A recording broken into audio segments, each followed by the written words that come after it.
Hey guys, tikman natin to. Nakita kong Dubai chocolate sa day to day dyan sa may Union. So, nakita ko lang siya. So, alam mo naman lahat ng mga kunapa chocolate pa nakikita ko at hindi ko pa natatry, binibili ko talaga. So, nabili ko to ng 14.99 dirhams. So, 15 dirhams lang siya.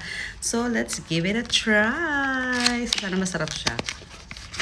And, medyo lumambot na siya. So, ganito yung tsura niya. Black.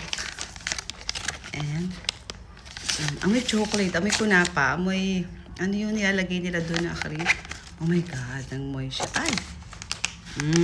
Parang ginaya niya yung kunapa chocolate. Makapal yung chocolate niya. So, sana talagang masarap siya. So, try natin.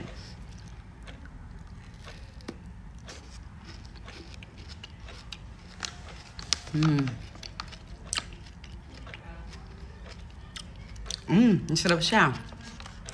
Yun nga lang, hindi yan nakuha yung crunch ng Fix chocolate. Medyo makapal yung chocolate. Katilin nyo naman, oh.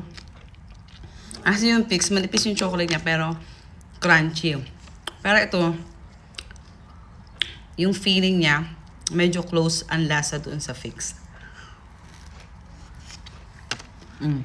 Yung kapal yung chocolate. May isang score na 7.5 over 10. Kasi masarap yung feeling niya. Yung chocolate lang makapal. Tapos mura naman siya. So, kaya rin na, pwede nga siyang 8 over 10 ang score. Ito yung tsura niya. Crack natin. Wow! Ganyan. Sa gitna, hindi masyado makapal yung chocolate niya. So, try natin dito sa gitnang side. May crunch naman siya, pero yung chocolate niya talaga, doon talaga nagkakatalo doon sa crunch ng chocolate na paggagawa ng Fix. Yung mga gumagaya sa Fix, doon nagkakatalo. So, yun lang. Ayun, sana nagustuhan niyo ang vlog na to. Share ko lang. So, yun.